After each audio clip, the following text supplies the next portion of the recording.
The story follows Elsa Martins, a young woman in France whose brother Frank disappeared during a long space mission. 3 years after he vanished, Elsa receives a strange signal from deep space, claiming it can bring Frank back, but only if she agrees to a mysterious condition. The film opens with a distant spacecraft drifting through space. We never see the crew, but we hear a recorded conversation between Elsa and Frank. He reminisces about home, like sitting by a fireplace with a beer, and tells her that when he returns, she'll surely be a great artist because she's so talented. The scene then shifts to Elsa at night, standing before a cosmonaut statue built in Frank's memory. Since his unexplained disappearance 3 years earlier, no trace of him has ever been found. Elsa and Frank shared a deep sibling bond, and his loss changed her completely. Restless and unable to sleep, she spray paints the letter F on the statue, her quiet tribute to Frank. It's a French film, so this letter might carry another meaning that I couldn't fully understand. Elsa is a talented artist with a love for comics, and throughout the film, we catch glimpses of animated sequences, possibly her own creations or stories she imagines to keep Frank alive in her memory. The theme of space adds a quiet depth to her inner world. In real life, Elsa works at an elder care facility, where her mother, Annick Martins, is the head administrator. Since Frank's disappearance, tension has grown between mother and daughter. Elsa still cares deeply for the elderly residents, yet the grief over her brother has drained her drive to pursue art the way she once dreamed. Each day on her way to or from work, she passes the statue of Frank, a constant reminder of the 3 years she has spent unable to move on. Her father is briefly mentioned as a teacher, and she has a younger brother, Vincent, though the story stays centered on Elsa. One evening, Elsa and Vincent sit beneath the stars, recalling how she and Frank used to stargaze and imagine a spaceship arriving to carry them on an endless journey. A bright streetlight spoils the view, so Vincent playfully breaks it. Near a nearby antenna, Elsa suddenly thinks she hears Frank's voice, a moment so fleeting she doubts it herself, and the siblings quietly return to watching the glittering sky. One day at the nursing home, Elsa carefully dresses an elderly woman, Marie Rose, whose husband, Mr. Lebon, is visiting. But the woman, suffering from Alzheimer's, doesn't recognize him and tries to push him away, injuring his hand. Feeling sorry, Elsa drives Mr. Leben home. Elsa's co-worker and friend Audrey later invites her to a party. Elsa goes, but the emptiness she carries never lifts. On her way back, a stray dog crosses the road. Taking it as a sign, she follows and meets Sidonie, a homeless woman lying on the ground.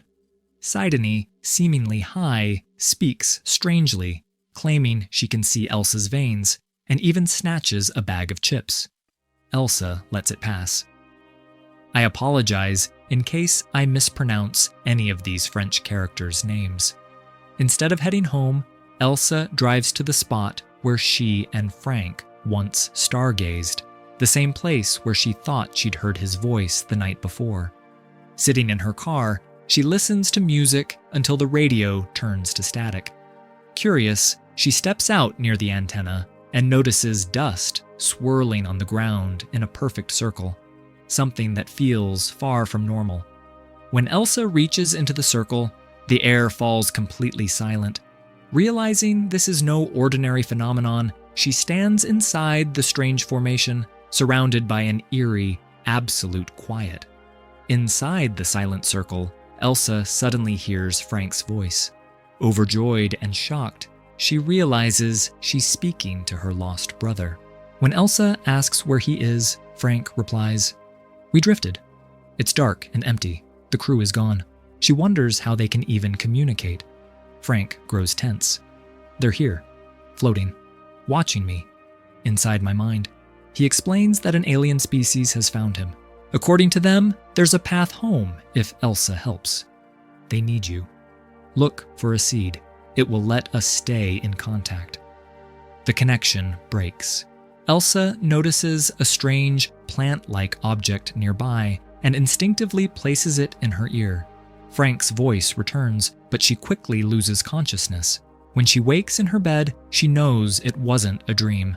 The alien organism is lodged deep in her ear.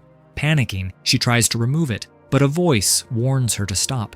The moment she resists, the entity triggers intense pain and nosebleeds, forcing her to give in. The voice reveals itself as an alien life form reaching out from deep space.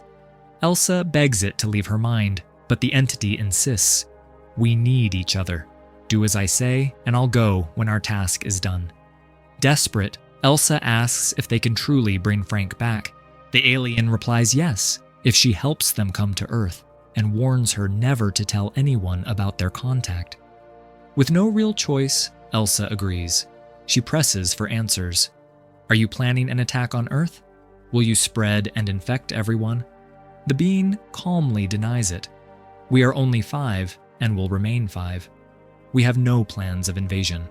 The alien explains an invisible path that connects deep space with Earth, guiding Elsa to a specific location where this passage can open.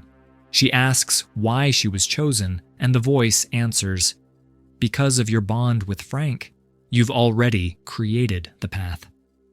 Following its instructions, Elsa moves through the forest, spray painting symbols to mark the route. The alien, fully inside her mind, reads her thoughts. Even when she silently curses, it asks what the words mean. Driven by the hope of bringing Frank back, Elsa obeys. At last, the entity tells her to stop before a massive tree. Your brother is beyond this. You must cut it down. To cut the massive tree, Elsa visits a timber yard for help and meets Augustin and Jordan. At first, they refuse without a purchase order, but after much pleading and a cash offer, they agree and bring a chainsaw to the forest. Jordan is rude from the start, questioning why Elsa insists on this one tree when so many others surround it. Elsa lies, saying it's part of a bet with friends.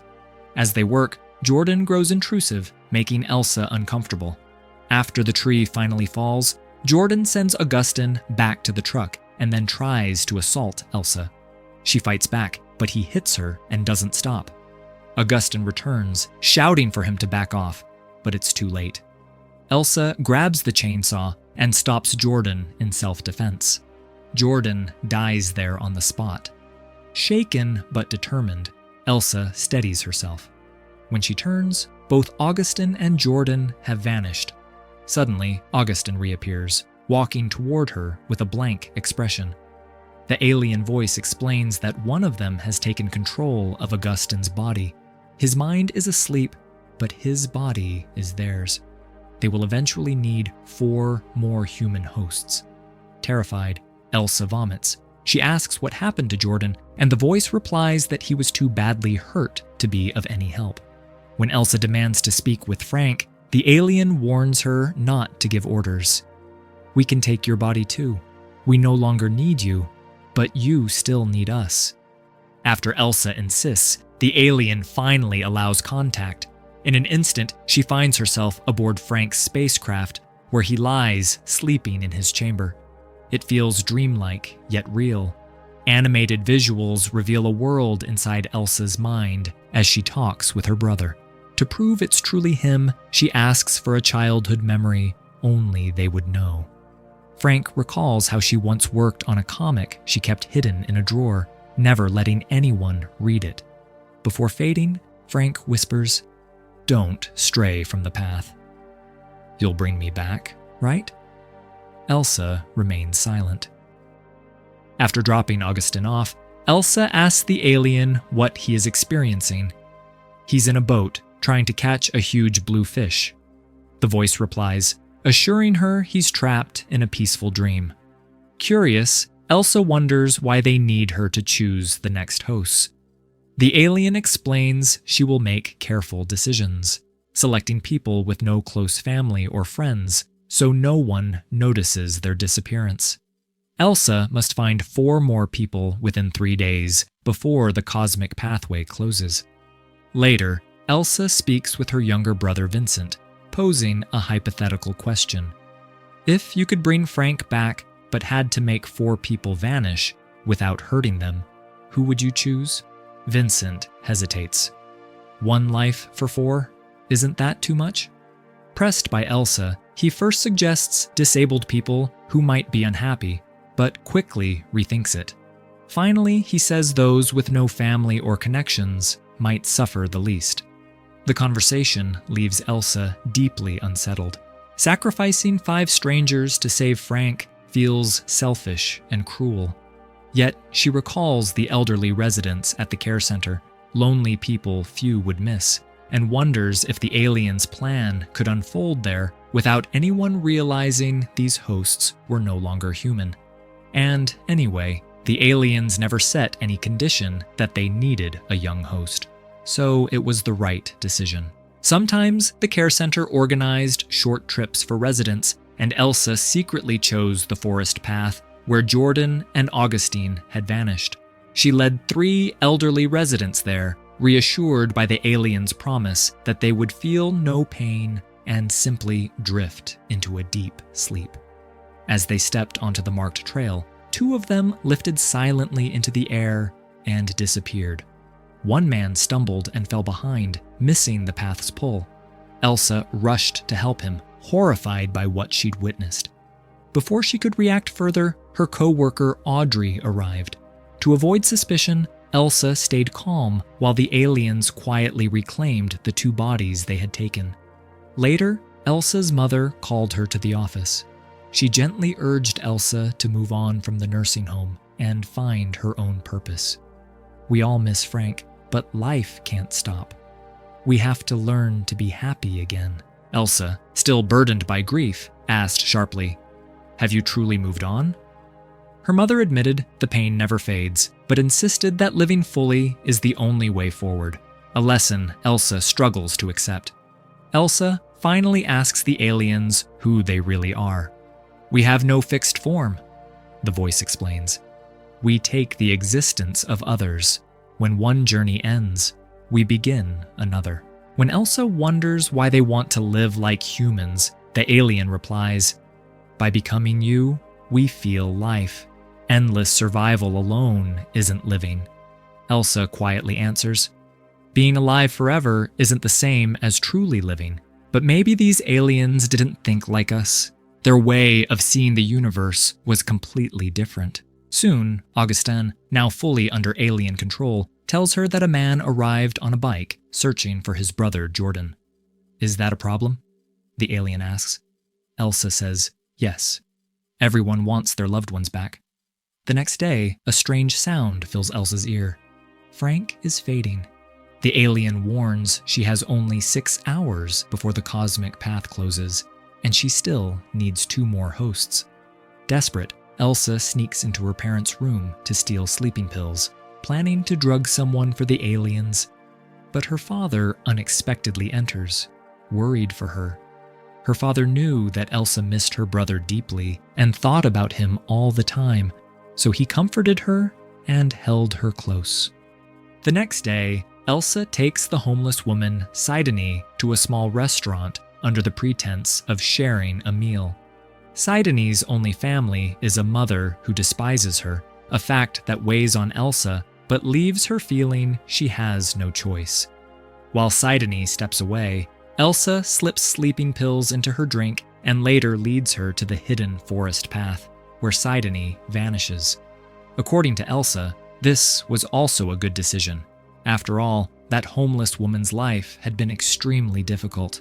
Remember, the people Elsa brings along only disappear for a short time, and when they return, their bodies are taken over by aliens.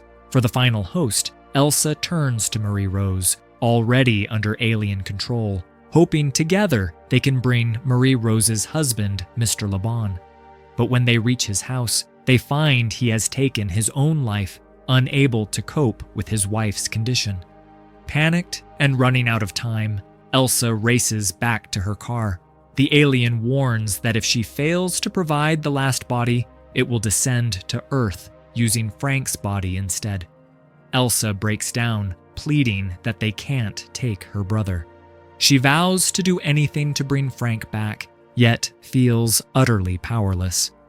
On the road, she spots Luke, Jordan's brother, walking alone after his bike breaks down, still searching for the missing Jordan. Elsa offers Luke a ride, claiming she'll take him to his missing brother. Nervous and tense, she tries to make small talk, asking about his future plans. Luke shares that he's a cook and dreams of opening his own restaurant within 5 years, even showing her a diary with potential names. Hearing this, Elsa is overwhelmed with guilt. She cannot sacrifice an innocent person for her brother.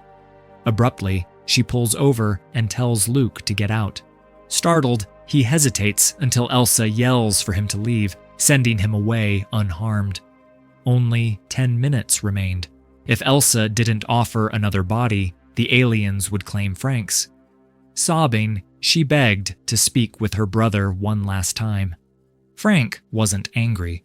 Instead, he asked gently, "If you could live forever inside a dream, what would you choose?" Elsa replied, "A dream where I learned to live without you." When she asked what he would do in her place, Frank stayed silent, and Elsa understood her choice. In a final vision, animated scenes show the siblings together on the spacecraft, gazing at Earth. In the final scene of the film, we see Elsa by the seaside, with Sidoni's dog by her side, and radiating calm, as if all her sorrow has lifted. Frank's return is never shown. It's clear Elsa surrendered herself to the alien, her body now theirs, while her mind remains forever inside that dream. And with that, this beautiful story comes to an end.